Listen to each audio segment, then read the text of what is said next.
Olá você, telespectadora, olá você, telespectador da TV Cultura Litoral. A partir de agora você acompanha a edição desta terça-feira de carnaval, um carnaval diferente, aqui do Opinião 2.0. Você vai ter comentários, análises das notícias desta semana, das notícias especificamente de hoje, pelo comentarista Roberto Mohamed, que é advogado. E eu vou começar perguntando para ele qual é o estilo do presidente Jair Bolsonaro. Numa coisa, ele é exatamente igual ao ex-presidente Lula. Ele adora vir para o Forte dos Andradas, aqui em Guarujá, a cada feriado, a cada final de ano. E ele está novamente aqui na Baixada, no Forte dos Andradas, em Guarujá. Anteontem ele disse que se mantém neutro na crise. Já ontem ele falou que não tem nada que conversar com o presidente da Ucrânia, Zelensky. Qual é o estilo do Jair Bolsonaro? O porta-voz do Collor, Cláudio Humberto, tinha estilo bateu, levou. O Bolsonaro é um estilo deixa que eu chuto, Mohamed? Boa tarde. Boa tarde, Paulo. Primeiro agradecendo ao pessoal da nossa emissora. Eu estou aqui no estúdio de Bertioga fazendo o programa. Como sempre, o pessoal aqui é sensacional. E, Paulo, eu acho que o estilo do Bolsonaro é o da burrice, porque ele é muito burro. Ele é completamente deslocado ele não tem condição de ter um raciocínio minimamente lógico. No último programa que nós fizemos, na sexta-feira, eu falei, diplomacia é a arte de fazer uma coisa em público e outra no privado, que é mais ou menos a arte de governar. Condena a invasão e liga para o Putin e fala, meu irmão, fica tranquilo aí que isso aqui foi só para inglês ver, mas você não pode ir na contramão do resto do mundo. E você não pode se alinhar a Maduro, da Venezuela, a gente que são os poucos que estão supostamente neutros ou apoiando a Rússia. Não é assim que ele vai garantir trigo, não é assim que ele vai garantir compra de equipamento militar, não é assim que ele vai garantir qualquer tipo de acordo com os russos. Por isso que eu falo, ele é inábil, ele é totalmente incapaz de ser presidente da República. Ele não sabe o que é ser presidente da República. Como é que ele pode se colocar neutro num caso desse? Nós estamos falando de uma guerra, de uma invasão. Quando ele autoriza...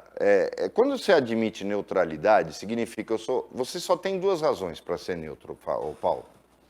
Ou você é amigo dos dois, e aí o que não é o caso, porque ele já disse que não tem nada para conversar com o presidente da Ucrânia, mais uma besteira que ele abre a boca para falar.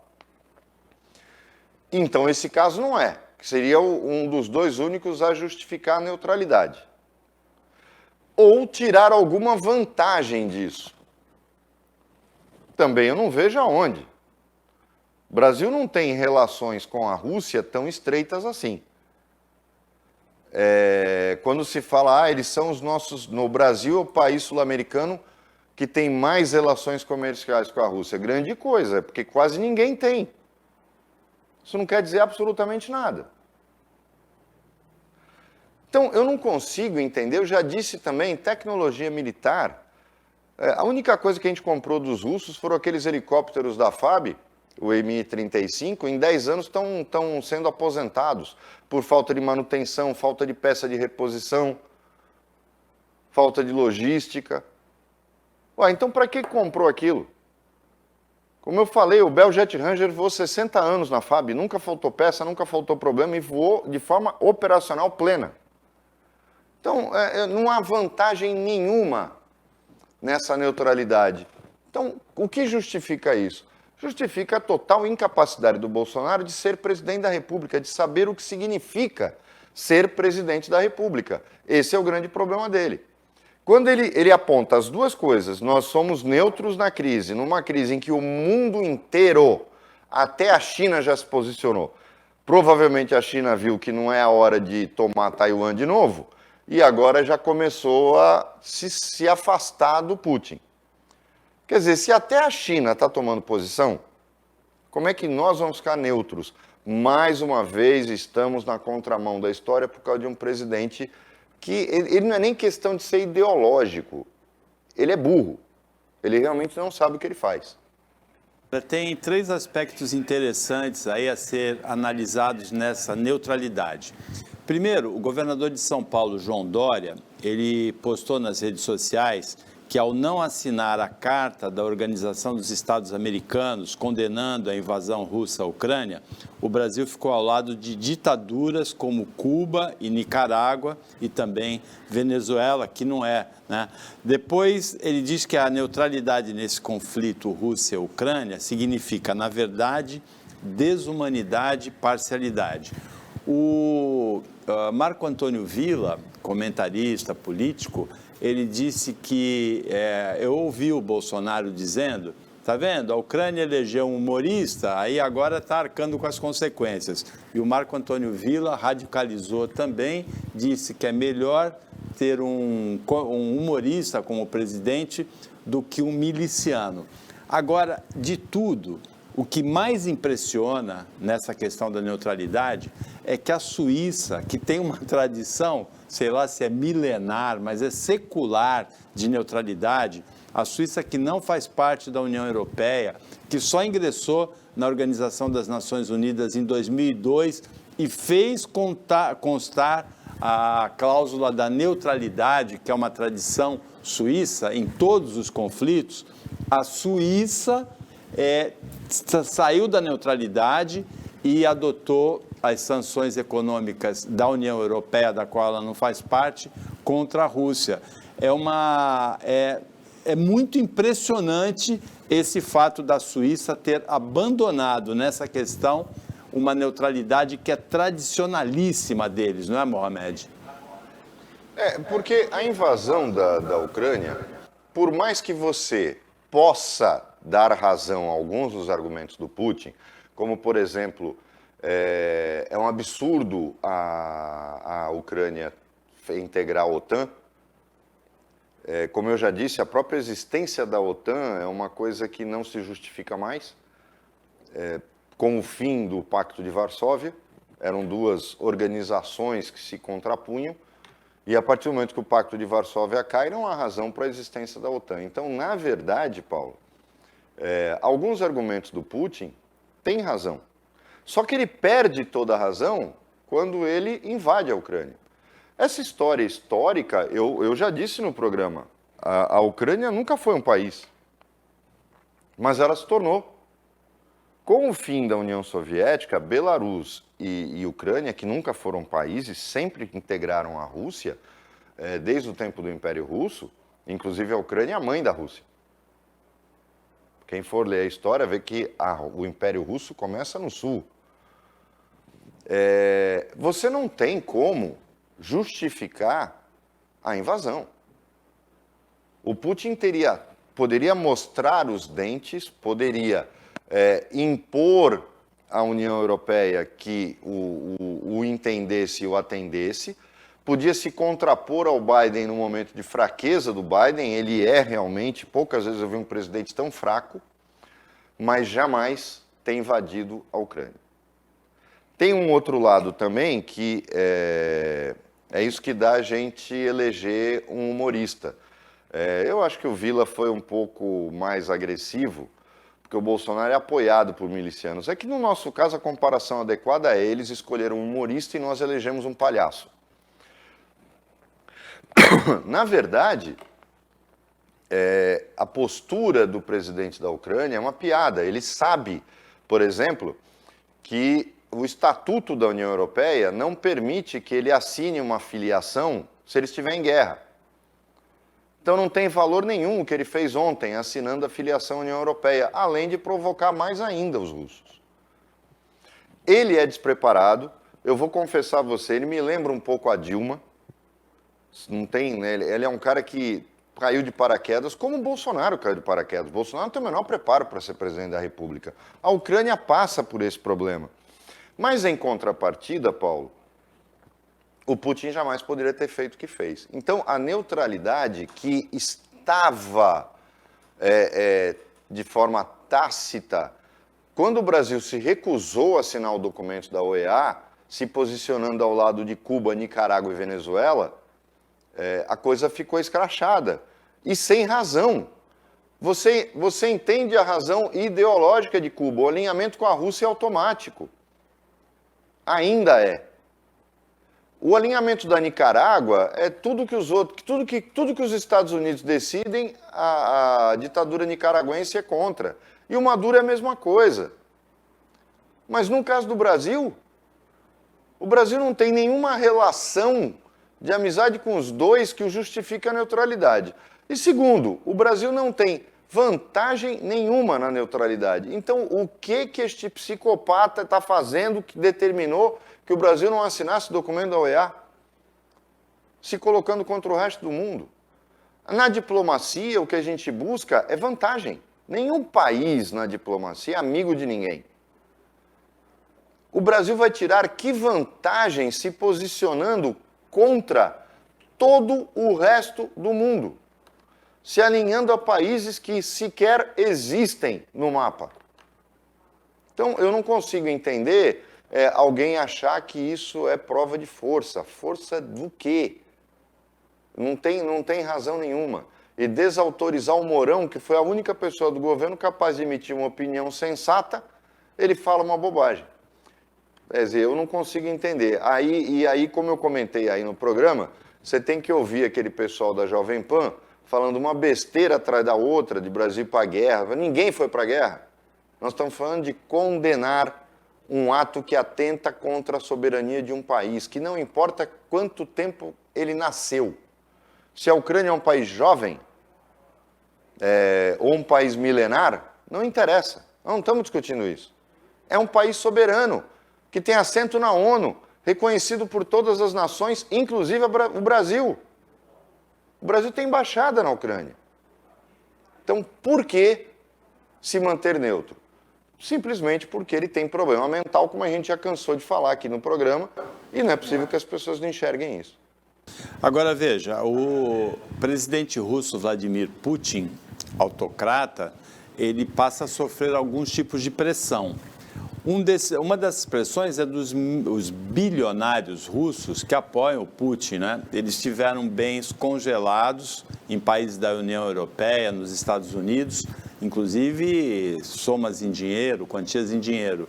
A Suíça, adotando o mesmo tipo de sanção, é muito provável que tenha muito dinheiro de bilionário russo na Suíça também, como tem na União Europeia, como tem nos Estados Unidos. A FIFA e a União Europeia de Futebol anunciaram a eliminação da Rússia da Copa do Mundo e dos clubes russos dos torneios europeus e mundiais. Então, a Rússia não tem futebol. A Disney anunciou a suspensão da liberação de filmes produzidos por ela na Rússia. E chama a atenção também que a Finlândia, um dos países ameaçados explicitamente por Putin, junto com a Suécia, em caso de medidas contra a Rússia, anunciou ajuda à Ucrânia com armas, munições e alimentos. Exatamente. O que o Putin... Para essa história da Finlândia, Paulo, isso já é um problema que vem do Império Russo. A Rússia tentou anexar a Finlândia e nunca conseguiu. E isso já vem do tempo do czarismo. Uma coisa que chama atenção nisso é que quando as três repúblicas bálticas, Letônia, Estônia e Lituânia, entraram na OTAN, ele não berrou. É que a distância delas para Moscou, tudo é questão de alcance. Esse é o grande problema. Com a Ucrânia, a coisa estaria nas portas de Moscou, armas táticas de médio alcance. A filiação à União Europeia não seria interessante também, porque existe uma zona de comércio entre os dois países, os três países, Ucrânia, Belarus e Rússia, e não interessaria a Rússia ter a Ucrânia, com quem ela tem um vínculo tão forte, fazendo parte da União Europeia e tendo que aceitar todas as condições da União Europeia. Na verdade, geopolítica se faz assim. Ele está berrando, ele está fazendo tudo aquilo e ele poderia continuar berrando. E alguns argumentos dele poderiam pesar.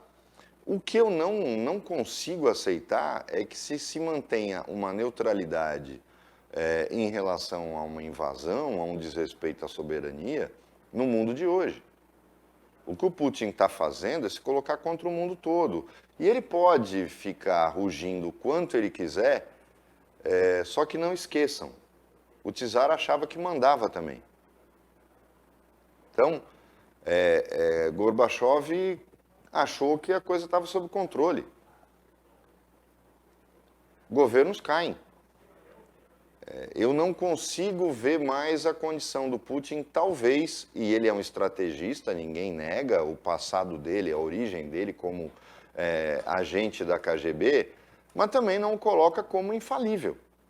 Agentes da CIA erram, agentes da KGB também erram.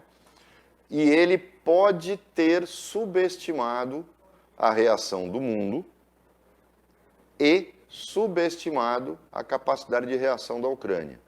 Por quê? Se previa que ele tomaria a capital em 5 dias. 5 dias já passaram e ele não tem ainda o controle da capital. Então, eu posso arriscar aqui que ele errou. E aí, esse erro pode custar caro. E autoridades financeiras da Rússia, principalmente do Banco Central Russo, também consideram a situação dramática por causa da impossibilidade de trocar moeda de países estrangeiros.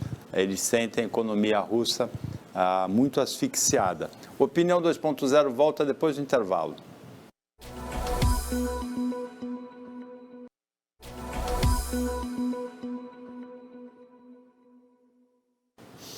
Voltando com a Opinião 2.0, desta terça-feira de carnaval, de um carnaval diferente, mas não tão diferente assim. O comentarista hoje é o Roberto Mohamed e ele vai analisar agora o que aconteceu nesse carnaval.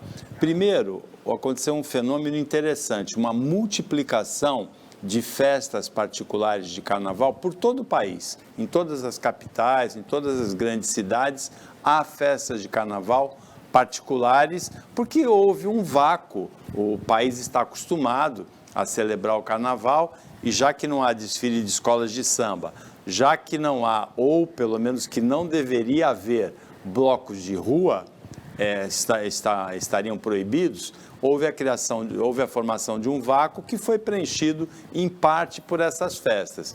Mas nem todo mundo obedeceu, nem em todas as cidades, a proibição de blocos foi obedecida.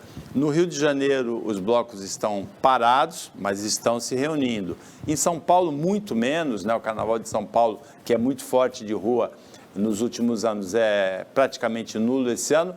Mas Salvador, você acha que ia ficar sem carnaval, Mohamed? Não, nem o Carlinhos Brown ia deixar. Ele já saiu com o bloco dele na rua. Eles estão usando as ruas transversais, eles estão saindo dos 2 circuitos, que é o Barrondina e o do Pelourinho. Estão indo por ruas pequenas, mas lá é lógico que o carnaval não ia acabar, como no Rio de Janeiro também. O que está acontecendo é que as pessoas estão improvisando. Mas tem uma coisa curiosa, Paulo. O carnaval ficou sacramentado não só pelo fato de festa, porque os bailes de carnaval foram acabando, o carnaval de rua virou um negócio meio esquisito, na minha opinião, por tudo que acontece nele, na maior parte desses blocos. Ele virou um feriadão, em que metade da população sai para sair nesses blocos ou assistir desfile de escola de samba, que foi adiado para abril. Então nós vamos ter 2 carnavais, né? Pelo menos no Rio e em São Paulo. Mas o que me espanta é que foi a institucionalização do feriado como carnaval. Isso já tinha acontecido no ano passado, o carnaval como feriado. Por quê? Quando se cancelaram os desfiles de rua, se as restrições de aglomeração ainda existem. Por que governo federal e governos estaduais não aboliram o ponto facultativo? Porque não é feriado. Não existe o feriado. Então, por que o ponto facultativo?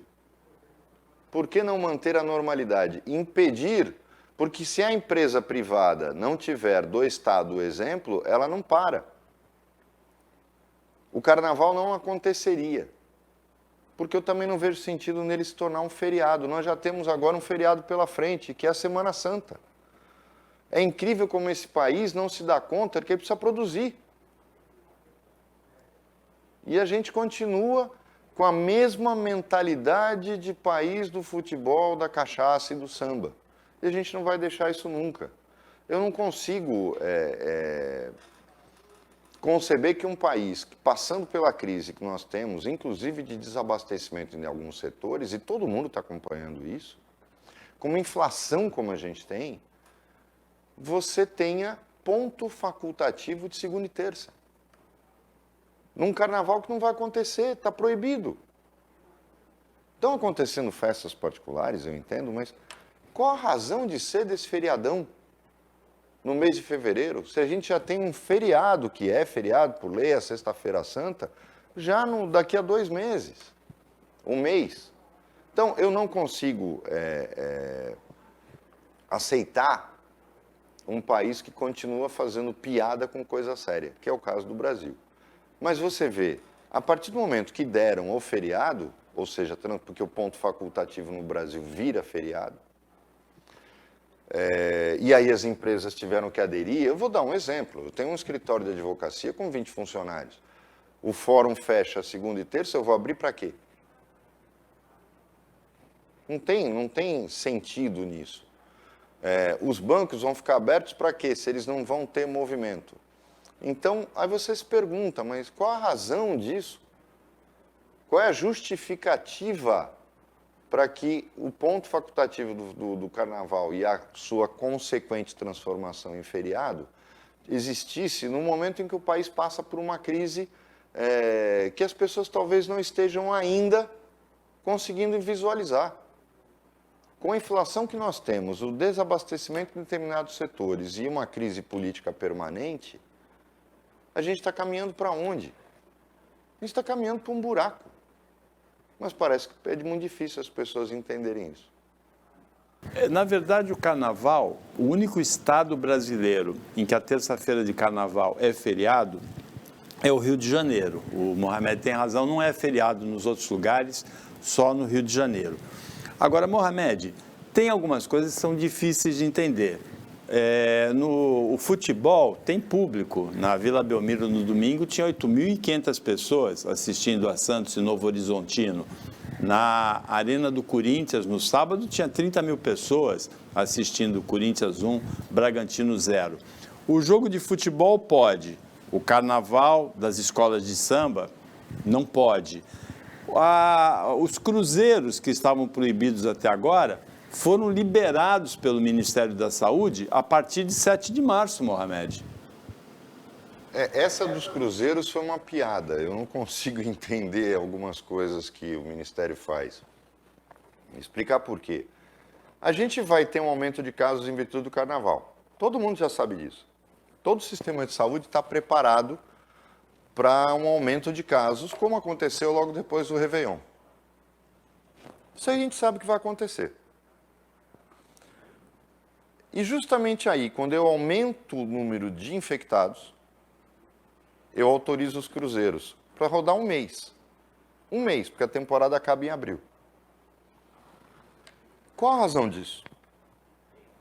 A hora que o primeiro navio chegar com 10 infectados, aí para de novo. É para isso? É para as pessoas novamente comprarem e ficarem, como foi meu caso, brigando com a MSC para pedir o dinheiro de volta?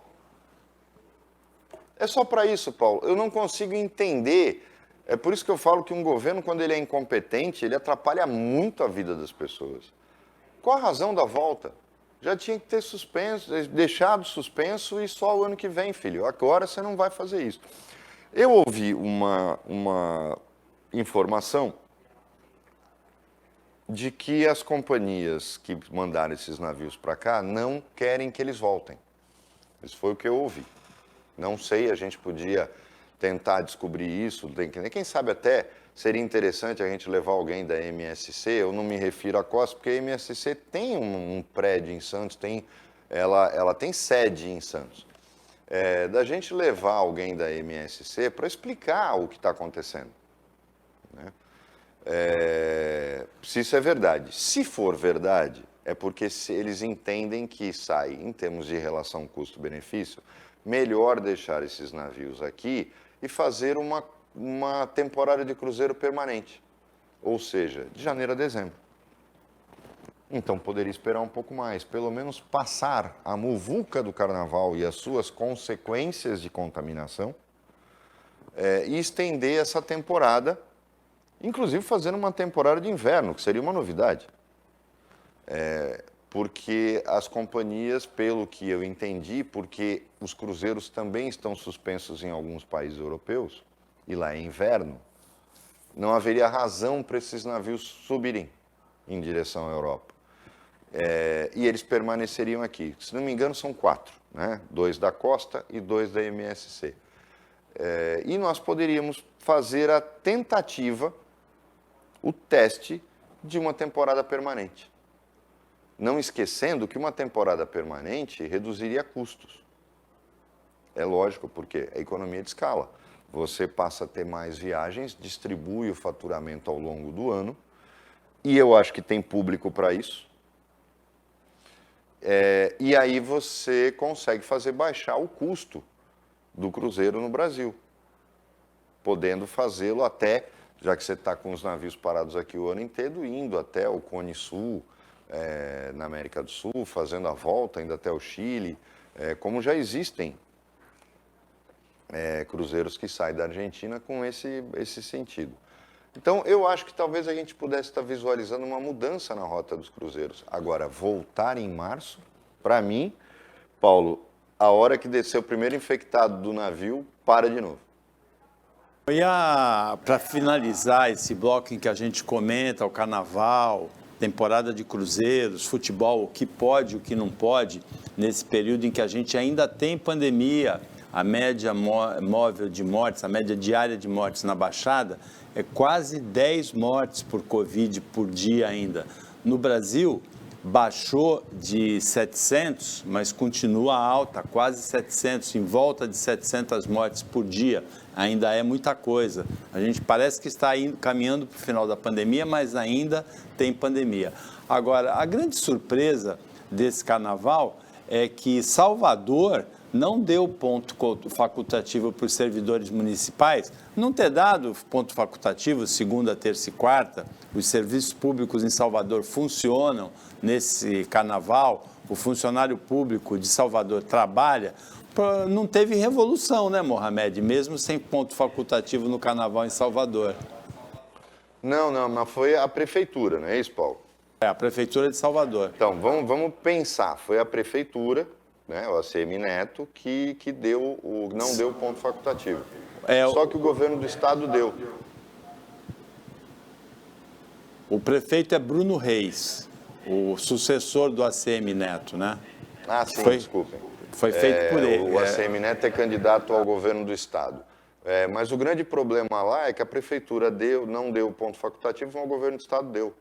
E não adianta, quando o governo do estado e prefeitura não trabalham juntos, a gente não consegue ver muito resultado. Você vê que eles está tendo carnaval de rua clandestino em Salvador e não é localizado em 1 ou 2 pontos só.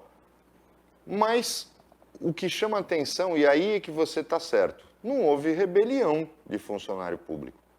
Não houve o povo se revoltando por conta disso. O que houve foi falta de comunicação com o governo do estado. E aí você acaba gerando um grave problema até para o prefeito por conta dessa falta de comunicação, porque eles são de polos ideológicos diferentes, supostamente diferentes. 12 estados brasileiros, dos 26, mais o Distrito Federal, deram ponto facultativo nesse carnaval e o Opinião volta depois do intervalo.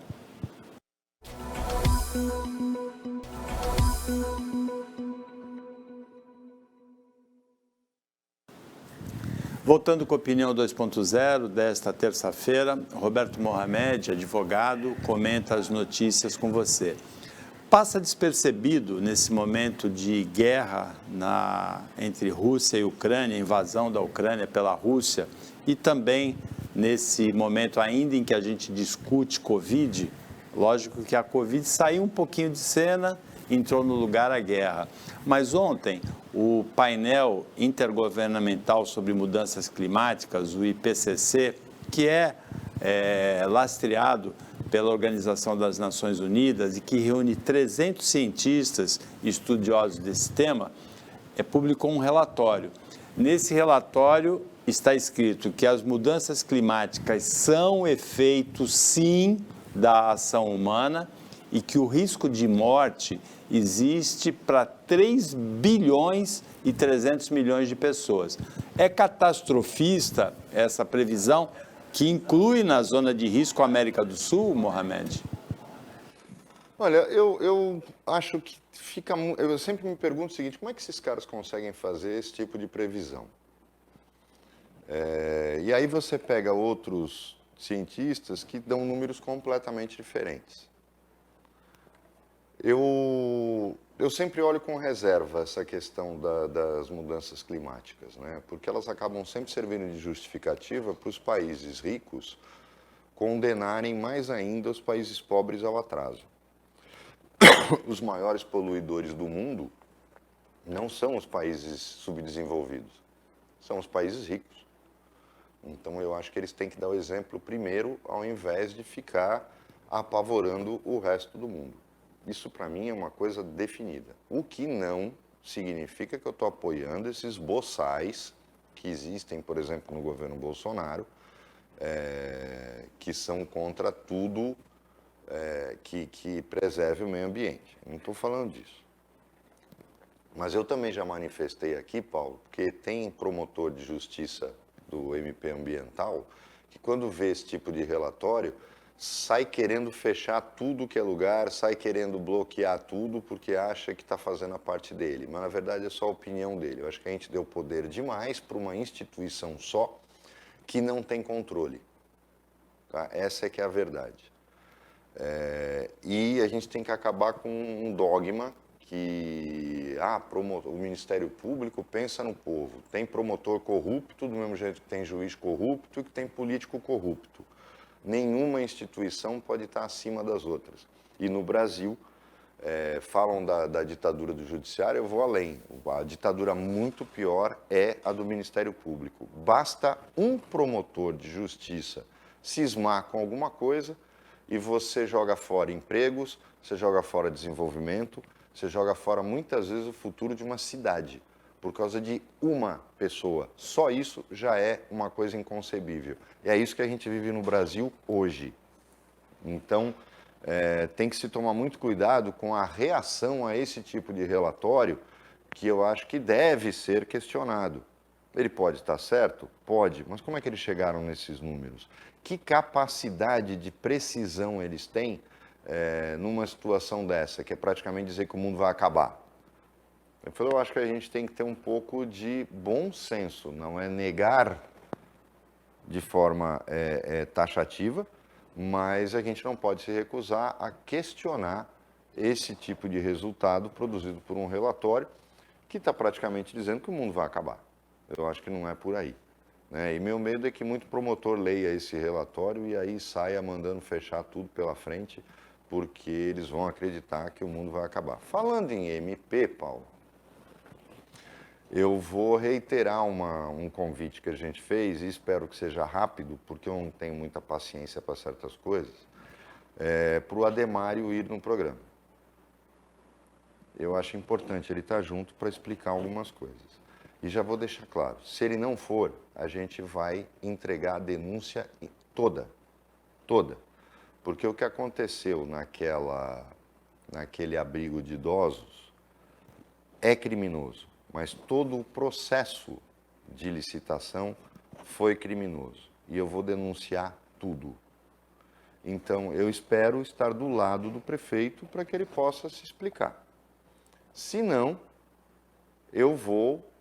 nós vamos colocar no programa a verdade do que está acontecendo e o povo de Cubatão vai ver que a gente está voltando aos piores dias da corrupção na cidade de Cubatão. Então, eu espero que a gente tenha a possibilidade de discutir isso e algumas outras coisas com o prefeito de Cubatão, porque, infelizmente, podem acreditar nisso, o Ministério Público de Cubatão, ou seja, os promotores lotados em Cubatão, ou são covardes ou são incompetentes, porque a verdade sobre aquele abrigo de idosos é estarrecedora, principalmente em relação à cara de pau com que todos os movimentos que culminaram com a contratação desta OS foram feitos. Então, eu estou aqui reafirmando o convite ao prefeito de Cubatão que vá ao programa, porque a gente vai discutir o assunto com ele ou sem ele. O problema é dele, na verdade. Você tocou numa pauta doméstica de Cubatão, aquele problema seríssimo que aconteceu na OSC Abraço, que deveria cuidar de idosos e, no lugar de cuidar, tomou empréstimos consignados em nome daqueles a quem deveria assistir. Tem duas pautas domésticas de Santos hoje. Uma é uma reclamação individualizada sobre a manutenção dos banheiros da rodoviária. O telespectador mandou fotos assim, com banheiros com aquelas duas faixas vermelhas de adesivos que não estão acessíveis, com mictórios forrados de plástico preto também não acessíveis, ou seja, falta de manutenção. Mas ele reclama também de mau cheiro nos banheiros da rodoviária, que foi modernizada, que foi entregue recentemente pela Prefeitura de Santos e tem essa manutenção terceirizada. A outra pauta doméstica é que Santos volta a ter aqueles relógios digitais que informam também a temperatura, espalhados em totens pela cidade. A questão dos relógios é uma boa, que dá para vender espaço publicitário e se arrecada um pouco mais para a cidade. Agora, o problema é para onde vai esse dinheiro, né? Porque vai arrecadar mais com a publicidade e a gente vê o que acontece na rodoviária. O caso é muito simples. Quem administra a rodoviária e ela teria que fiscalizar, porque quem contrata serviço terceirizado tem que fiscalizar. Então, a gente pode até gostar muito do Fifi, mas quem é que você botou para cuidar desse contrato? Porque em setor de uma empresa como a CET, por exemplo, que é uma empresa pública, você tem funcionários que cuidam desses contratos, ou seja, fiscalizam a execução do contrato para poder fazer o pagamento. Então a gente tem que questionar o seguinte: quem é o dono da empresa que faz a manutenção? É amiguinho ou inimiguinho? Quem é que fiscaliza o contrato desta empresa? É amiguinho do dono que é amiguinho da empresa? Por quê? Porque se a empresa não está cumprindo o que ela faz, tem que ter o contrato rescindido, ou no mínimo tomar uma multa, ou só receber quando fizer. O problema aqui em Santos tem uma coisa muito estranha, né? Com prestadores de serviço. A empresa de poda de árvore, ninguém fiscaliza quanto ela poda. A empresa que tapa buraco na rua, ninguém fiscaliza o trabalho que está fazendo. E aí até moto abre buraco de novo nas ruas. Então, Santos, quando o Rogério, a gente olha o Instagram do Rogério, a gente pensa que está vivendo em Miami. Mas porque a gente não vê o que está por trás. A sujeira continua a mesma. Mas é preciso que a gente comece a cobrar, porque fica muito nesse oba-oba, né, como foi a obra. Até hoje eles não respondem. Quem foi que deu o habite-se? Quem é que considerou como cumprido o mercado de peixe que foi entregue totalmente fora das especificações? Quem é que deu a autorização ali? Quem é que assinou? O bonito tem que responder. Rogério, no teu governo tem muito vagabundo. Então você tem que fazer com que os vagabundos se mexam. Não é arrumando vaga para vagabundo. Por que não fiscalizam? O que está acontecendo na rodoviária de Santos, que é crônico, é porque terceirizar não é o problema. Eu, inclusive, sou a favor de privatizar a rodoviária. Agora, tem que fiscalizar. A privatização não é ruim, muito pelo contrário. E a terceirização também não é, desde que você fiscalize. O que você não pode é deixar o terceirizado mandar em você. Mandar como? Porque ele paga propina, comissão, porque ele dá caixinha, porque ele bota dinheirinho na sua conta. E aí quem paga manda. Esse é o problema da terceirização. Você tem que ter fiscalização. O fiscal não pode ser empregado do terceirizado. Então, quando você sabe, fulano, manda fulano cuidar disso, e fulano é vendido, então não põe. É prestação de serviço. Não vamos esquecer disso, que se não tiver fiscalização, virou fonte de corrupção. Quem paga manda, essa é que é a verdade. Então, a gente tem que começar a fiscalizar também. O telespectador está absolutamente certo. Ele tem que denunciar, e as pessoas têm que denunciar mais coisas. Porque está evidente aí que a empresa terceirizada não está cumprindo o seu papel. Aí, qual é a pergunta que a gente tem que responder, né? Rogério Santos, você colocou bandido lá ou você colocou um cara e está sendo enganado? De qualquer maneira, ou tu é trouxa ou você não presta. Então ele tem que responder essa pergunta. Eu acho que é sempre essa pergunta que a gente tem que fazer para o político. Porque não existe político bonzinho. Ou é trouxa ou é bandido. A gente só precisa descobrir qual é a resposta. Só isso. Mohamed, para finalizar a conversa de inflação, o IBGE, em fevereiro, ele anunciou a inflação de janeiro como 0,54%.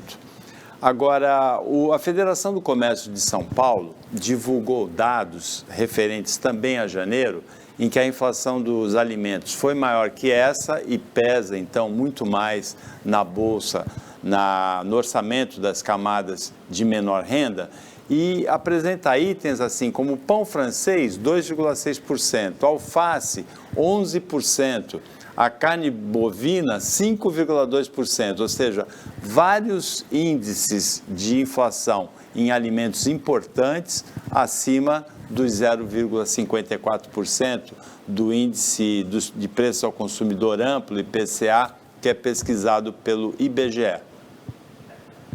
Eu acho que a gente está vivendo num país de faz de conta, né? Sem dúvida nenhuma, os critérios de cálculo da inflação, que vão sendo modificados pelo governo de acordo com o interesse dele, ou seja, sempre dando um jeito de mudar os itens que pesam mais, e não o fazendo de forma híbrida, uma parte nacional, uma parte regional. Enquanto isso não acontecer, Paulo, a gente não vai saber. Agora, que a inflação não é isso que está sendo mostrado no IPCA, isso todo mundo já está careca de saber. Qualquer pessoa que vai no supermercado, para num posto de gasolina, compra alguma coisa, sabe que esse não é um índice que registre a inflação de verdade que a gente está vivendo. Mas, uma coisa eu garanto a você, o que vai ser preponderante na reeleição, na eleição desse ano, no caso do Jair Bolsonaro para a reeleição, no caso do Lula para a eleição, ou do Moro, ou do Ciro, vai ser o fato, que aí pesa mais para quem está tentando reeleição, que a inflação que conta na hora do voto é a do supermercado, é a da feira. Essa é a inflação que conta. Não é a que o IBGE divulga ou a Fundação Getúlio Vargas divulga. Na verdade, a inflação que conta é aquela que você sente no bolso quando não tem como dar comida para os seus filhos ou como não tem condição de se alimentar, de fazer compras e sustentar a sua família. Essa é que é a medição da inflação real. E essa a gente sabe está descontrolada. No final do nosso tempo, tem um item da inflação que chama especialmente a atenção: energia elétrica. Praticamente ninguém escapa da tarifa de energia elétrica. Se não pagar diretamente porque tem gato, paga indiretamente em todos os produtos que consome. 35,9% em 12 meses, Mohamed. Eu acho absurda, principalmente porque ela é resultado de incompetência, de falta de investimento e diversificação em matrizes energéticas, Paulo. Isso não tem justificativa. É inconcebível que o Brasil ainda tenha usinas termoelétricas funcionando. E eu não me refiro só à energia hidroelétrica. Eu vou dar um exemplo aqui. Ou o Brasil começa a se afastar dessa burocracia que deixa alguns milionários em detrimento da maioria, ou a gente não vai conseguir chegar em lugar nenhum. A matriz solar é, num país como o nosso, de costa para o Atlântico, uma saída efetiva. Só que tem um detalhe, você sabia, Paulo, que o maior problema da matriz solar, ou seja, aquelas placas solares, não é o preço, é a burocracia. A forma como as empresas de energia são desonestas com o consumidor que tenta mudar a matriz de energia elétrica dele para a energia solar. Elas são desonestas no cálculo, elas são desonestas no crédito, e aí enquanto você... E fora a burocracia que é para fazer. Enquanto você não fizer isso, você não vai ter escala. Se você não tem escala, e aí reflete o custo, é muito caro porque você não tem escala. Se você tivesse uma autorização do governo para falar, vamos investir maciçamente em energia solar, num país como o nosso, você teria certamente a redução disso na conta daquele que é o consumidor. Infelizmente, não tem esse tipo de governo, que é o que a gente merecia, né? Um governo que, se não ajuda, pelo menos não atrapalha. Mas é mais o que eles fazem, atrapalhar. E por isso a gente acaba tendo um resultado como esse, um preço, um valor desse, que só faz empresas que surgiram com um processo de privatização extremamente sujo, extremamente nebuloso, como aconteceu aqui em São Paulo, por exemplo, e que a gente está pagando a conta até hoje. A energia solar ainda tem como vantagem adicional que é a energia limpa, né? A energia que não polui, uma produção de energia que não polui, ao contrário das termoelétricas que usam óleo combustível, óleo diesel, como o Mohamed citou. Chegamos ao final do Opinião 2.0 desta terça-feira, agradecendo a participação do Mohamed como comentarista, agradecendo as duas equipes daqui de Santos e de Bertioga, do Sistema Costa Norte, sempre espertas, antenadas, e agradecendo a você que acompanhou a gente mais essa edição. Até amanhã, nesse mesmo horário, de 15 para as 2 da tarde, meia-noite na reapresentação, e uma ótima terça-feira, um ótimo restinho de carnaval para você que você merece.